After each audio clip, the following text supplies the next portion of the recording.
Hello बच्चों, welcome to my channel study hard.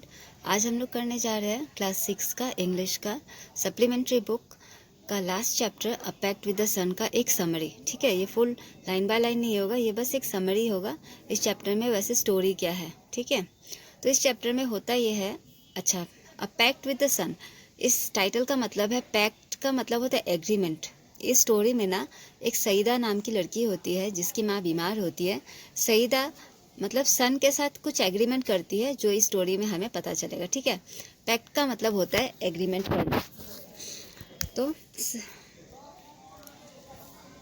Saida's mother had been ailing for a long time, fever, cough, body ache, painful joints, ठीक है, and what not. Treated by a variety of physicians for weeks, she often showed signs of improvement, but soon relapsed into her old sick. तो एक सईदा नाम की लड़की होती है और उसकी माँ जो रहती है वो बहुत बीमार रहती है। उसको बुखार, कफ, बॉडी पेन, ठीक है, पेनफुल जॉइंट्स, जॉइंट में पेन और व्हाट नॉट, मतलब और भी पता नहीं और क्या क्या बीमारी था। ठीक है, उनको बहुत सारे फिजिशियंस, डॉक्टर्स से बहुत दिनों से दिखा रहे थे, मगर बीच में वो ठीक हो जाती, फिर से रिलैप्स, मतलब फिर से उसका तबीयत फिर से ख़राब हो जाता था। ठीक है, one complain substituted by another. कभी मतलब क्या होता है कि सपोज जॉइंट पेन ठीक हो गया तो बॉडी एक स्टार्ट हो गया, हाँ, बॉडी एक ठीक हो गया तो सर दर्द स्टार्ट हो गया। इस तरह से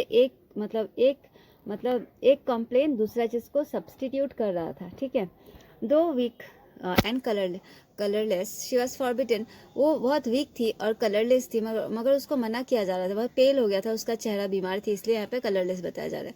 फिर उनको नॉर्मल खाना खाने नहीं दिया जा रहा था। डॉक्टर्स ने मतलब एडवाइस दिया था, ठीक है, फिजिशियंस से जो दिखाया था उन लोगों ने नॉर्मल खाना नहीं खाना था उनको, और उनको एक रूम में बंद करके रखते थे जी। ठीक है, डिंजी रूम, डार्क रूम, जिसके दरवाज़ा और खिड़कियाँ हमेशा बंद रहती थी। ठीक है, और इसके कारण उनको सनशाइन और फ्रेश एयर भी नहीं मिल पाता था।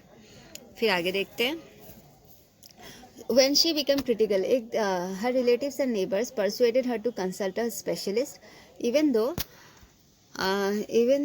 his fees was likely to be high. Life is more precious than money. तो एक दिन क्या हुआ, एक दिन क्या हुआ कि उनका तबीयत ज़्यादा ही ख़राब हो गया, थोड़ा सीरियस हो गई। ठीक है, तो उनके जो नेबर्स हैं और उनके जो घर के रिलेटिव्स हैं, उन लोगों ने बोला, उनको सजेस्ट किया कि आप एक स्पेशलिस्ट डॉक्टर को दिखाइए। ठीक है, चाहे उनका फीस थोड़ा हाई ही क्यों ना हो। ठीक है, जीवन जो होता है ना, वो मनी से ज़्यादा इम्पॉर्टेंट होता है। तो सरिता की माँ पुअर थी, वो क्या करती है, वो अपने कुछ ट्रिंकेट्स बेच के, मतलब अपने कुछ जेवर ये सब बेच के डॉक्टर का फीस और मेडिसिन का खर्चा वो मैनेज करती है। ठीक है, the doctor came in a few days and examined her and prescribed effective but costly medicine to the question as to what she could eat, he said, anything you wish to eat. ठीक है, तो ये paragraph में एक ही बार में समझा देती हूँ। तो डॉक्टर एक आता है, फिर डॉक्टर उसको एग्जामाइन करता है। एग्जामाइन करने के बाद में उसको बहुत कॉस्टली मेडिसिन प्रेफर करता है कि आपको ये लेने पड़ेंगे। फिर क्या होता है, फिर जब उनके रिलेटिव्स पूछते हैं कि इनको खाने में क्या देना ठीक रहेगा, तो फिर वो कहते हैं कि anything you wish to eat, आपको जो मतलब उनको जो खाने का इच्छा है वो सब खा सकती है। पहले वाले डॉक्टर्स ने क्या किया था, मना कर दिया था ना, मगर इस डॉक्टर ने बोला कि उनको आपको जो खाने का इच्छा है आप खा सकती है। चपाती, वेजिटेबल्स, रोटी, मतलब सब्जी, मिल्क, फ्रूट, ये सारे खाने हैं in addition to all this. और उन्होंने ही एडेड एम्फेटिकली, उन्होंने बोला कि इन सब के साथ, मगर आपको ये जो आप इतने डार्क छोटे से रूम में हो, होवल का मतलब हट जैसे रूम में हो छोटे से, आपको इससे शिफ्ट होके एक बड़े से रूम में जाना पड़ेगा। ठीक है, और आपको धूप में हमेशा सुबह के समय में 8 to 9 आपको बैठना पड़ेगा और सनशाइन और फ्रेश एयर लेना पड़ेगा। सनशाइन और फ्रेश एयर जो होता है ना, ये मेडिसिन से भी ज़्यादा इंपॉर्टेंट होता है, डॉक्टर ने इस तरह से कहा। फिर नेक्स्ट पैराग्राफ, डॉक्टर का advice become a subject of noisy commentary among all presents. ठीक है, वहाँ पे जितने लोग प्रेजेंट थे, डॉक्टर का एडवाइस जो था, वहाँ के लोग, मतलब उनका टॉपिक के ऊपर लोग वहाँ पे बहस करने लगे।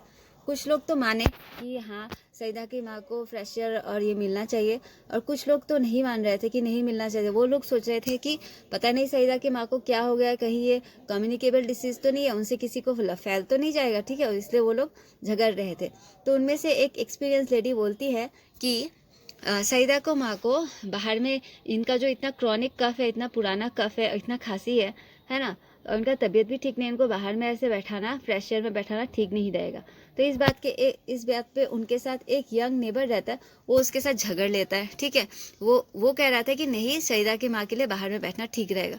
तो वो दोनों जब झगड़ रहे होते हैं, सईदा की माँ बहुत एग्जॉस्टेड हो जाती है, मतलब बहुत थकी रहती है। वो पार्टिसिपेट करना चाहती थी इनके बातों में, मगर वो इतना थके होने के कारण, बीमार होने का कारण वो पार्टिसिपेट नहीं करती है, वो चुपचाप ही रहती है, रिमेन्ड क्वाइट। और वो कहती है कि चाहे जो भी हो, डॉक्टर ने जो कहा है मैं उनके इंस्ट्रक्शंस को टू द लेटर मानूंगी, मतलब उन्होंने जो भी कहा है मैं उसको फॉलो करूंगी, ठीक है, चाहे जो भी मतलब कॉन्सिक्वेंसेस हो। बोलती है कि मेरे बेड को नेक्स्ट रूम में शिफ्ट कर दो, ठीक है, और मुझे हमेशा धूप में मेरा चारपाई लगा देना 1 आवर बैठने के लिए। फिर आगे देखते हैं। इट सो हैपेंड, ऐसा हुआ कि जब नेक्स्ट डे धूप निकला ही नहीं, ठीक है, ओवरकास्ट नेक्स्ट मॉर्निंग, फिर उसके नेक्स्ट डे, फिर फॉलोइंग डे में भी धूप नहीं निकला, ठीक है, मतलब 2 दिन डॉक्टर के बोलने के बाद धूप निकला ही नहीं। सईदा की माँ वॉज डिजेक्टेड, वो बहुत दुखी हो गई, ठीक है। वो कहती है, O Lord of mine, why have you ordered the sun to remain hidden, हे मेरे भगवान, आपने सन को छुपे रहने के लिए क्यों कहा है। How will I ever be cured, मैं कैसे क्योर होंगी। सईदा साइड में कहीं खेल रही होती है और अपनी माँ की सारी बातें सुन लेती है, और उसका माँ जो दुखी है ना वो भी सुन लेती है, मगर वो अपने आप को शांत रखती है।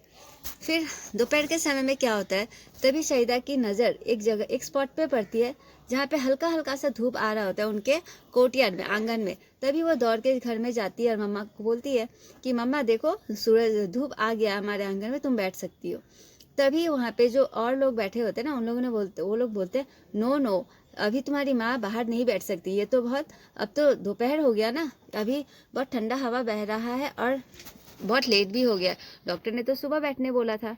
Your mother can't sit out there, अभी तुम्हारी माँ वहाँ नहीं बैठ सकती है। डिसहार्टेंड, मतलब सईदा जो होती है ना वो निराश हो जाती है, फिर वो अपने डॉल से खेलने लगती है। फिर क्या होता है, there was no sun really, असल में तो दोपहर का बाद का टाइम है ना, तो सच में मतलब सन बस थोड़ी देर के लिए ही दिखा था, थोड़ी देर में सन का कोई रोशनी वहाँ पे था नहीं। और वो ब्रांचेस, उन लोग का फैमिली मैंगो ट्री था, उसके एकदम ऊपर में टॉप ब्रांचेस पे दिख रहा था, ठीक है। Now children have eight there command, और देखो फिर नेक्स्ट पैराग्राफ में ऑथर बताते हैं कि बच्चों का कमांड होता है एक सीक्रेट लैंग्वेज पे, उनको एक सीक्रेट लैंग्वेज आता है जो किसी को, बड़े लोगों को नहीं आता है। बड़े लोगों के लिए वो लैंग्वेज क्या होता है, फॉरेन होता है। आपने देखा होगा छोटे बच्चे जो होते हैं ना, कभी एनिमल से बात कर रहे होते हैं, कभी पेड़ से बात कर लेते हैं, फूल से बात कर लेते हैं, ठीक है। ये लैंग्वेज जो होता है सिर्फ बच्चों को ही आता है, बड़ों को नहीं आता है। ट्रीज, फ्लावर्स, एनिमल्स, सन, मून, सबसे बात करें, यहाँ तक कि वो लोग भगवान से ही बात कर, अलमाइटी, मतलब वहाँ तक कि वो भगवान से ही बात कर सकते हैं।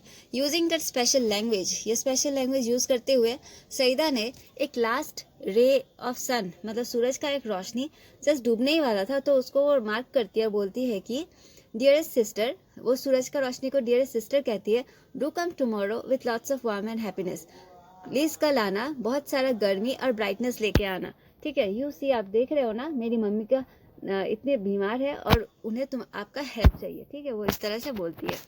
तो श्योरली आंसर द लाइट जो रहता है ना, वो बोलता है श्योरली मैं ज़रूर आऊँगा, तुम इतना दुखी मत रहो, don't look unhappy, we will be here at the fixed hour, हम लोग फिक्स सुबह हम लोग ज़रूर आ जाएंगे। Next day early in the morning when she sprightly sunrise embellish themself, फिर जब सुबह अर्ली इन द मॉर्निंग जब सन रेज एकदम तैयार हो रहे थे, एम्बेलिश्ड, अपने आप को सजा रहे थे, ठीक है, for journey to the down to earth, पूरा ज़मीन पे आने के लिए, द सन सेड, सन कहता है कि it is our day off again, आज जो है ना, आज हमारी छुट्टी है, इस तरह से सन कहता है, हाँ आज हमारी छुट्टी है, तो we are staying up here, आज हम लोग ऊपर ही रहेंगे। The road to earth is blocked by an army of thick murky clouds, वो कहते हैं कि जो पृथ्वी पे जाने का जो रास्ता है ना, उसको ब्लॉक कर दिया है एक आर्मी ऑफ थिक, बहुत घना, मकी मतलब होता है डर्टी क्लाउड्स ने उसको ब्लॉक करके रखा हुआ, इसलिए आज हम लोग धरती पे नहीं उतर सकते हैं। जो लिटिल रेज थे ना, वो लोग तो बहुत धरती पे आने के लिए बहुत उत्साहित थे, मगर वो लोग क्वाइट चुपचाप रह गए। मगर उनमें से एक ने बोला, who had made a pact, मगर उनमें से जिसने सईदा के साथ पैक्ट किया था, मतलब सईदा के साथ जिसने एग्रीमेंट किया था, वो कहता है, little Saeeda said, sir I can't stay back, बोलते कि मैं तो यहाँ पे नहीं रुक सकता, वो इस तरह से बोलता है। I can't stay back, I have given my words to, मैं सईदा से मैंने एग्रीमेंट किया है कि उसका माँ बीमार है इसलिए मैं नीचे ज़रूर जाऊँगा। मैं क्लाउड्स को छेद करते हुए सईदा के कोर्टयार्ड तक, कोर्टयार्ड मतलब आंगन, वहाँ तक पहुँच जाऊँगा। हाउ एल्स विद हर, नहीं तो उसका मम्मी कैसे ठीक होगी। हियरिंग दिस, ये बात सुनते हुए बाकी क्लाउड्स ने भी सन से बोला कि पृथ्वी के लोग क्या सोचेंगे, कि हेवन पे रहने वाले लोग कैसे होते हैं, कि एक बार जब एग्रीमेंट कर लेते हैं फिर वो लोग बात नहीं सुनते हैं। तो वो लोग रिवोल्ट करने लगे सन के साथ, मतलब सन को मनाने लगे। तो लास्ट में सन क्या होता है, सन मान जाता है, प्लीज़ योरसेल्फ, सन मान जाता है। फिर बोलते हैं कि माइंड योर क्लोथ्स, मगर अच्छा तुम लोग जा सकते हो मगर अपने कपड़ों का ध्यान रखना, ठीक है, मगर अपने कपड़ों का ध्यान रखना। ये जो क्लाउड्स है ना बहुत मक्की है, मतलब बहुत डर्टी है। तो क्लाउड्स कहता है नेवर माइंड, हमारे क्लोथ्स हम लोग तो चेंज कर लेंगे, बट हमें आज वहाँ पे जाना ही पड़ेगा। एंड द रेस रश, वो लोग तो बहुत लेट हो रहे थे ना सुबह से, इसलिए वो लोग रश बहुत दौड़ते हुए ज़मीन तक पहुँचना चाहते हैं। द क्लाउड्स जो थे ना गार्ड की तरह खड़े थे सईदा के कोर्ट के सामने, ठीक है, ताकि वो लोग नीचे ना उतर पाए। तो कुछ रेज ने एक साथ फोकस किया एक क्लाउड के ऊपर, उन लोगों ने कुछ रेज ने एक साथ फोकस किया और इतना ज़्यादा हीट था उनमें, फोकस हीट क्लाउड्स पे दिया कि क्लाउड्स को वहाँ से भागना पड़ा, ठीक है। तो फिर क्लाउड जब वहाँ से हट गया तो रेज वहाँ पे सनरेज वहाँ से मतलब क्रॉस करते हुए सईदा के आंगन में जाके गिरा, ठीक है। फिर आगे देखते हैं। ये देखो यहाँ पे सईदा फिर से जब रोशनी आती है, धूप आती है, तो सईदा अपनी मम्मी को बुला रही है। Next, Saeeda saw the whole hostel, Saeeda देखती है कि कितने सारे मतलब ये सनरेज अप्रोच कर रहे हैं उसके इसमें, वो बहुत खुश हो जाती है, उसका हार्ट झूमने लगता है, ठीक है, heart lift with Joy. The old lady भी, उसकी आंखें भी भर आती है क्योंकि 2 दिन से तो धूप आया नहीं था। विथ टीयर्स ऑफ ग्रेटिट्यूड, और वो सनरेज को थैंक्स कह रही थी, ग्रेटिट्यूड कर रही थी। उसका charpai was place in the court, उसका चारपाई को कोर्टयार्ड आंगन में रखा गया। And she sat on it, और वो वहाँ पे बैठी 1 घंटे के लिए उस पर, और बोल्स्टर्स तकिए पे वो आराम करके लेट के वो धूप ले रही थी। It had been months since she had felt, ऐसा हो गया था कि बीमारी के कारण उस घर से बाहर ही नहीं निकली थी। ऐसा महीनों हो गया था कि सनरेज उसके हाथों पे, फेस पे पड़ा ही नहीं था। उसने कभी ब्रेथेड फ्रेश एयर, उसने फ्रेश एयर हवा मतलब सांस लिया ही नहीं था। ऐसा उसको लग रहा था जैसे कि वो एक न्यू वर्ल्ड में आ गई हो, ठीक है। 2 पेल, भले ही उसका चेहरा जो था ना वो पेल था थोड़ा, ठीक है, पेल था, और मगर उसका फेस ना ग्लो कर रहा था तब। एंड हर आईज ब्राइट हो गया था। हाँ, सी सॉ, उसने देखा कि उसकी बेटी भी धूप में खेल रही थी, ठीक है, और फिर अपने वो बेटी को किस करती है। द मॉर्निंग एयर ब्रॉट, और सुबह सुबह का जो हवा था ना उनके आस पड़ोस से ब्यूटीफुल फ्लावर्स के फ्रेगनेंस भी उसके आंगन तक आ रहे थे, और वो सब सूंघ पा रही थी, और उसे बहुत अच्छा लग रहा था सईदा की मदर को। बर्ड्स भी एक ऐसा लग रहा था न्यू ट्यून में गा रहे हो, ठीक है। ये सब फील करते ही सईदा की मम्मी धीरे धीरे बेटर फील करने लगती है।